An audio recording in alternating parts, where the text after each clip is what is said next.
আজকে আমরা যেটা পড়বো সেটা হচ্ছে শক্তি। কার্যক্ষমতায় আমরা এর আগেই পড়েছি। শক্তিটা কি বলছে যে কোনো একটা বস্তুর কার্য করার যে সামর্থ্য তাকে বলা হয় শক্তি। ঠিক আছে, তার মানে শক্তি এবং কার্য এই দুটো হচ্ছে তুল্য রাশি। আমরা আজকে পড়ছি শক্তি।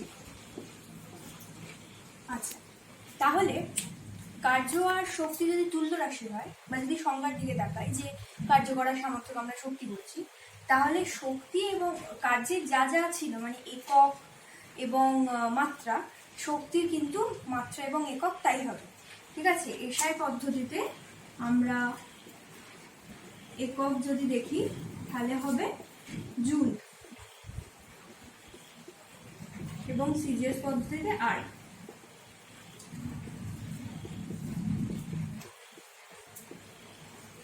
এবং মাত্রা যদি দেখি তাহলে হবে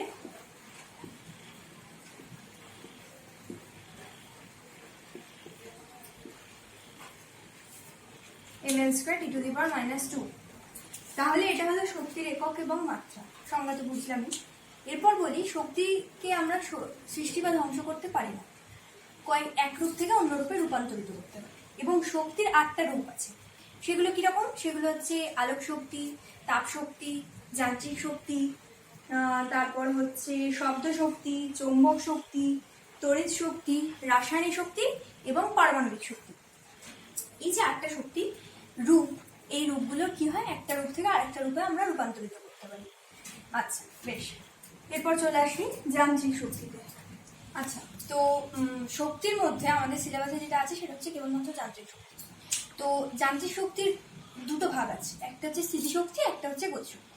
আচ্ছা, যান্ত্রিক শক্তি কাকে বলে? বলছে বস্তুর গতিশক্তি বা গতিবেগ বা যে কোনো একটা বস্তুর বেগ এবং আকৃতি বা অবস্থান, এই তিনটের জন্য যখন বস্তু কার্য করার সামর্থ্য অর্জন করে সেই শক্তিকে আমরা বলি যান্ত্রিক শক্তি। যান্ত্রিক শক্তি দুই প্রকার, একটা হচ্ছে ফার্স্ট গতিশক্তি আর একটা হচ্ছে স্থিতিশক্তি। বেশ, এবার গতিশক্তি কি?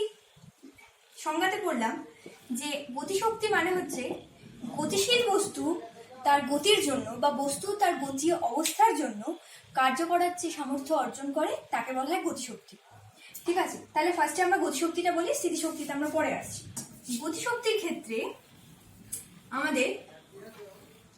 আমরা ধরে নেব গতিশক্তিটাকে যদি আমরা দেখি যে গতিশক্তি আমরা কোনো একটা বস্তুর বের করব, তাহলে তার জন্য আমাদের একটা ফর্মুলা চাই বা একটা রাশিমালা চাই। সেই রাশিমালাটা আমরা এখন প্রতিষ্ঠা করব।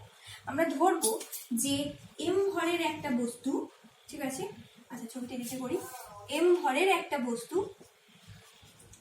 বস্তুটা ইউ বেগ নিয়ে চলছিল, মানে তার প্রাথমিক বেগটা হচ্ছে ইউ, এবং বস্তুটার উপর আমরা কি করেছিলাম, বাইরে থেকে এফ বল প্রয়োগ করেছিলাম। করার ফলে কি হয়েছিল, যে কোনো কিছুক্ষণ পরে বস্তুটা এস সরণ হওয়ার পর বস্তুটা কি হয়েছে, স্থিতিতে এসেছে, মানে অন্তিম বেগটা হয়ে গেছে 0। ঠিক আছে, তার মানে বস্তুটাতে মন্দন সৃষ্টি হয়েছে। তো আমরা এবার দেখি যে বস্তুর ক্ষেত্রে এখানে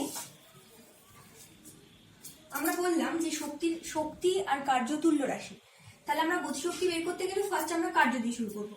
এই ক্ষেত্রে বস্তুর কর্তৃক কার্য কি হবে, এফএস, এফটা বল এবং এসটা হচ্ছে সরণ। আচ্ছা, এর উপর এই বস্তুর উপর কি বল হয়েছে, বস্তুর উপর ভর ইন্টু মন্দন বা ত্বরণ। এক্ষেত্রে মন্দন যেহেতু বস্তুটা থেমে গেছে, এইটা হচ্ছে বস্তুর উপর প্রযুক্ত বল এবং এস হলো, এটা হলো বস্তু কর্তৃক কার্য। বেশ, এখানে একটা কাজ আছে, আমরা ধরেছি প্রাথমিক বেগ, এটা ছিল প্রাথমিক বেগ, ভিটা ছিল অন্তিম বেগ যেটা কিনা 0। ঠিক আছে, এবং বস্তুর উপর যে মন্দনটা হয়েছে সেটাকে আমরা এ ধরেছি, এটা হচ্ছে বস্তুর মন্দন।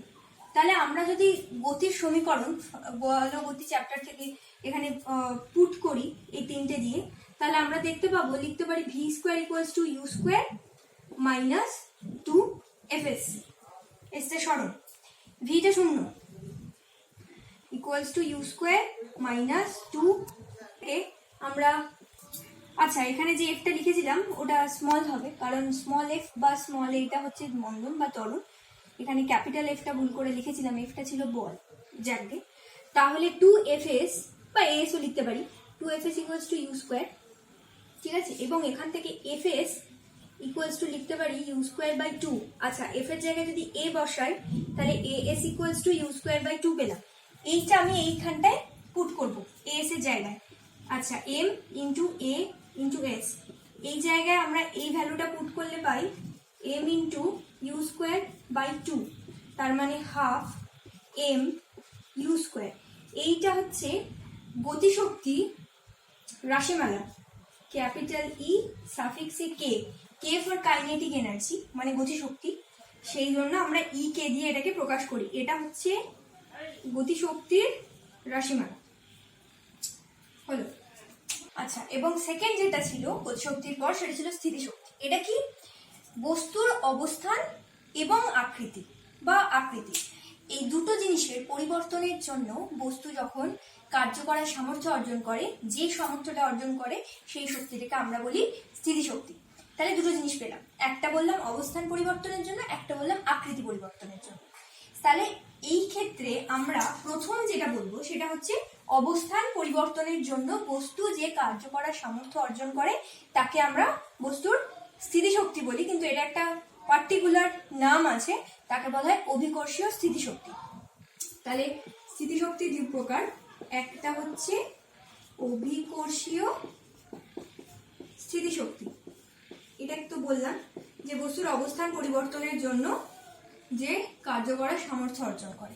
আচ্ছা এই ক্ষেত্রে স্থিতিশক্তি যখনই আমরা পরিমাপ করতে যাব, আমার একটা নির্দেশ তল থাকতে হবে যেখান থেকে আমরা ধরে নেব যে স্থিতিশক্তিটা শূন্য, এবং তারপর উপর দিকে গেলে মানে আমরা এক্ষেত্রে ভূপৃষ্ঠকে নির্দেশ তল ধরি, এটা হচ্ছে নির্দেশ তল, যেটা কিনা এইটার ক্ষেত্রে ভূপৃষ্ঠ, ঠিক আছে। এইটার উপর দিকে আমরা যত যাব স্থিতিশক্তি তত ধনাত্মক হবে, মান বাড়বে, এবং নিচের দিকে আমার কি হবে, ঋণাত্মক হবে স্থিতিশক্তি, ঠিক আছে। তো অভিকর্ষীয় স্থিতিশক্তির ক্ষেত্রে আমরা রাশিমালাটা প্রতিষ্ঠা করব, আমরা আবার ধরবো যে এম ভরের একটা বস্তু, ঠিক আছে, যাকে আমরা কি করব, একটা নির্দিষ্ট হাইটে মানে ভূপৃষ্ঠের উপর বা নির্দেশ তলের উপর এইচ হাইট অবধি আমরা ওঠাবো, এইখানে আমার স্থিতিশক্তিটা শূন্য, এটা হচ্ছে ভূপৃষ্ঠ, ঠিক আছে। তাহলে ভূপৃষ্ঠ থেকে আমরা কি করেছি, এইচ হাইট উপর দিয়ে তুলেছি। আচ্ছা তাহলে এই ক্ষেত্রে বস্তুর উপর বল কি, বল হচ্ছে বস্তুর ওজন বা অভিকর্ষজ বল, ঠিক আছে। তাহলে এখানে লিখি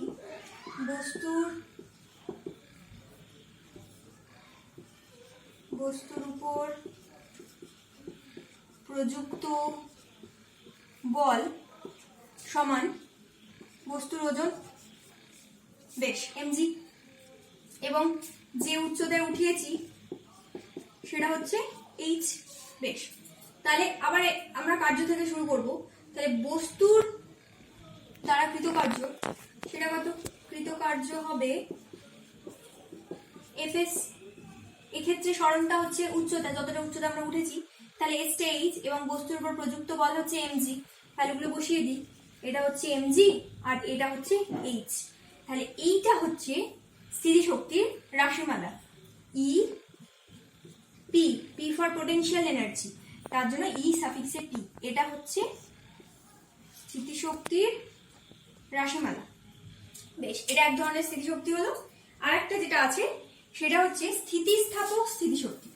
অভিকর্ষীয় স্থিতিশক্তি কখন হয়, যখন আমাদের বস্তুর অবস্থানের পরিবর্তন ঘটে, এটা মনে রাখতে হবে, অবস্থানের পরিবর্তন। আচ্ছা কিরকম, যেমন আমাদের একটা বস্তু মাটির উপর পড়েছিল বা কোনো একটা ফুলের টব নিচের তলায় ছিল, আমরা কি করেছি সেটাকে সিঁড়ি দিয়ে উপরে নিয়ে গিয়ে ছাদে রেখেছি, ঠিক আছে। তাহলে এক্ষেত্রে কি হয়েছে, ওই বস্তুটার উপর স্থিতিশক্তি সঞ্চিত হয়েছে বস্তুটার মধ্যে।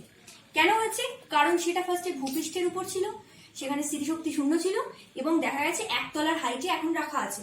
তাহলে এই যে পরিমাণ শক্তিটা সেটা কি হচ্ছে ওর মধ্যে সঞ্চিত হয়েছে, সেটা হচ্ছে এই ধরনের স্থিতিশক্তি অভিকর্ষীয়, যেটা অবস্থান পরিবর্তনের জন্য হচ্ছে।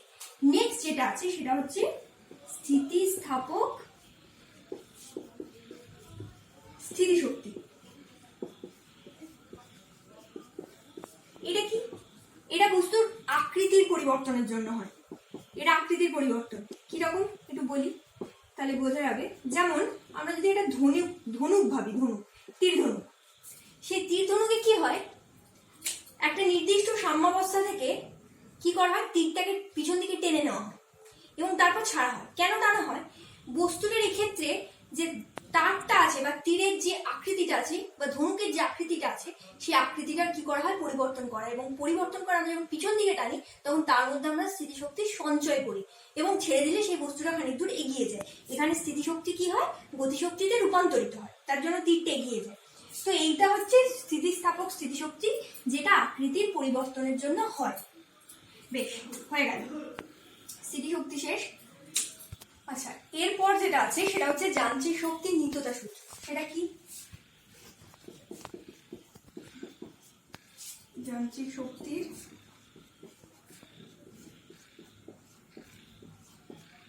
নিত্যতা সূত্র। এই সূত্র কি বলে?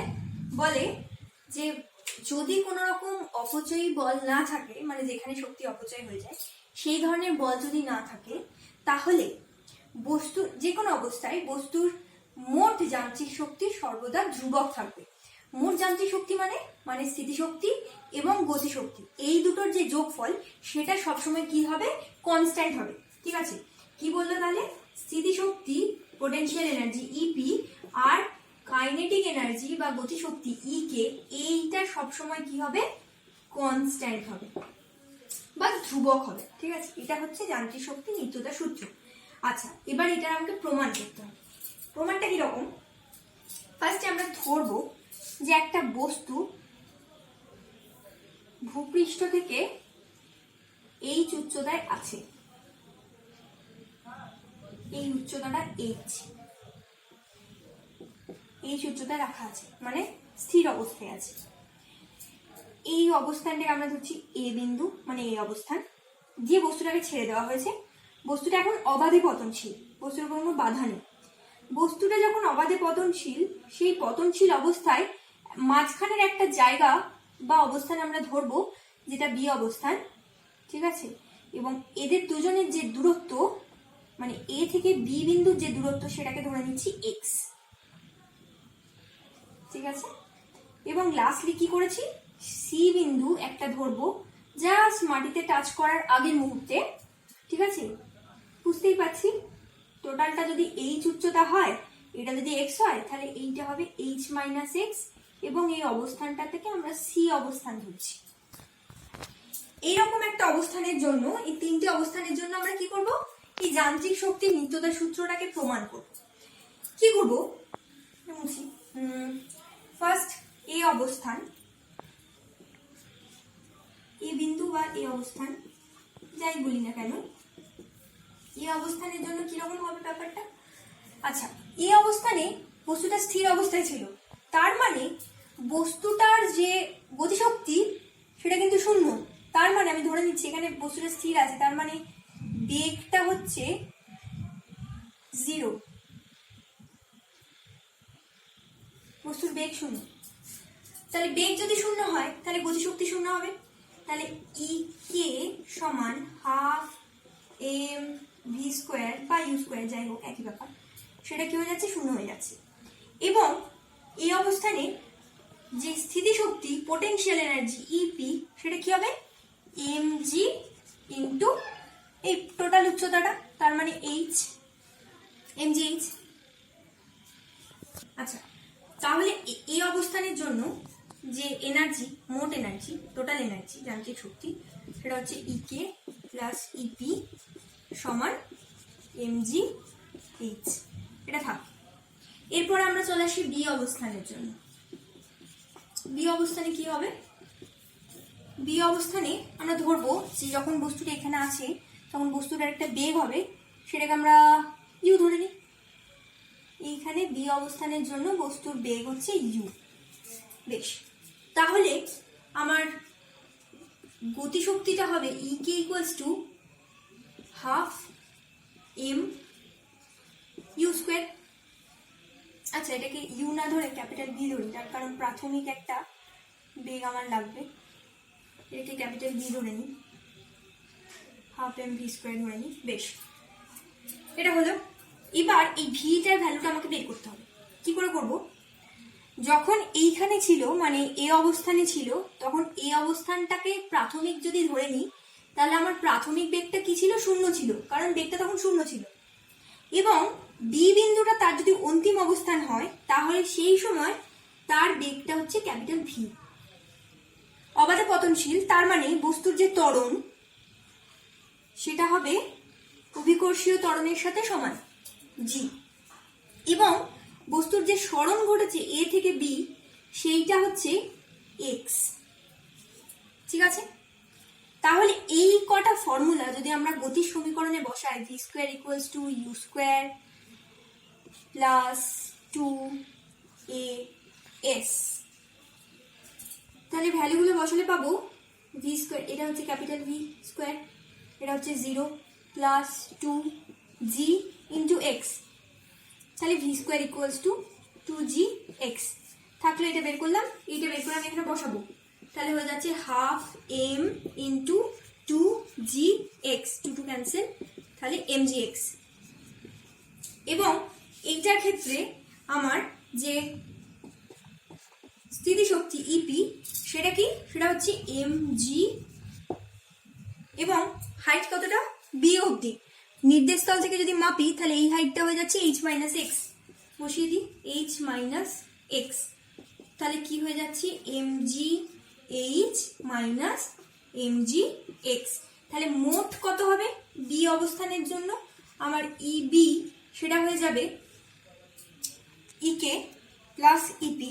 ইকে এর ভ্যালু হচ্ছে mgx প্লাস ইপি, ইপি মানে হচ্ছে mgh মাইনাস mgx gx। এটা কেটে গেল, তাহলে আমার পড়ে থাকলো mgh। ইবি বি অবস্থানের জন্য মোট এনার্জি। এরপরে চলে আসি সি অবস্থানে। সি অবস্থানে কি হচ্ছে? সি অবস্থানটার কথা চিন্তা করলে একটা জিনিস বুঝতে পারবো যে আমার এই ক্ষেত্রে হাইটটা হয়ে যাচ্ছে শূন্য। যেহেতু এই ক্ষেত্রে এইচটা শূন্য, কারণ এই হাইটটা নেই, তাহলে বস্তুর পুরো শক্তিটাই হচ্ছে গতিশক্তি, কোনো রকম স্থিতিশক্তি এর মধ্যে নেই, এমজিএইচটা 0 হয়ে যাচ্ছে। তাহলে কি হবে? আবার একইভাবে আমরা করতে পারবো যে ইপিটা আগে লিখে নিই, ইপিটা হয়ে যাচ্ছে শূন্য এবং ই কে যেটা কাইনেটিক এনার্জি, সেটা হয়ে যাবে আবার সিমিলার ওয়েতে। যদি আমরা আবার এইভাবে বসাই তাহলে কি হবে? এইখান থেকে এইটা যদি প্রাথমিক অবস্থান হয়, এইটা যদি অন্তিম অবস্থান হয়, তাহলে মোট হাইটটা হয়ে যাবে এইচ। এই ক্ষেত্রে ভি স্কোয়ারের যে ভ্যালুটা 2gx ছিল, কারণ এখানে এক্স সরণ ঘটেছিল, এত দূর এলে কি হবে? সরণটা এইচ হবে। তাহলে এইখানে ভি এর জায়গায় কি হবে? 2gh হবে ভি স্কোয়ারের জায়গায়। তাহলে আমরা এম ভি স্কোয়ার করি, ঠিক আছে? তাহলে যদি আমরা এখানে ধরি যে কাইনেটিক এনার্জিটা হাফ এম ভি স্কোয়ার, তাহলে হাফ এম এবং ভি স্কোয়ারের ভ্যালুটা এই ক্ষেত্রে হবে, ভি স্কোয়ারের ভ্যালুটা এই ক্ষেত্রে হবে 2g, এটা কমন, এবং এই এক্সটা কি হবে? যেটা বললাম যে টোটাল সরণ এইচ হবে। তাহলে এইখানটা হয়ে যাচ্ছে 2gh, 2 ক্যান্সেল হলো, তাহলে হয়ে যাচ্ছে mgh। তাহলে আমরা দেখলাম ইকেটা mgh। তাহলে সি বিন্দুতে মোট শক্তিটা কি পাচ্ছি? ইপির জন্য 0 আর এটার জন্য mgh। তাহলে ইসি হয়ে যাচ্ছে mgh। এবার আমরা দেখতে পাবো সি বিন্দুতে mgh, বি বিন্দুতে mgh, এবং এ বিন্দুতে mgh। তাহলে আমরা দেখলাম যে অবাধে পতনশীল একটা বস্তুর ক্ষেত্রে এ বিন্দুতে মোট শক্তির mgh, বি বিন্দুতেও mgh এবং সি বিন্দুতেও mgh। তার মানে যে কোনো অবস্থানের কথা যদি আমরা চিন্তা করি তাহলে আমরা যেটা পাবো যে এখানে ই এ সমান ইবি সমান ই সি। তার মানে প্রত্যেকটা অবস্থানের জন্য এ বি এবং সি প্রত্যেকটা অবস্থানের জন্য আমার কি হচ্ছে, মোট যান্ত্রিক শক্তিটা ধ্রুবক হচ্ছে এবং এই ক্ষেত্রে সেই ভ্যালুটা কত, সেই ভ্যালুটা mgh। নিত্যতা সূত্রের প্রমাণ।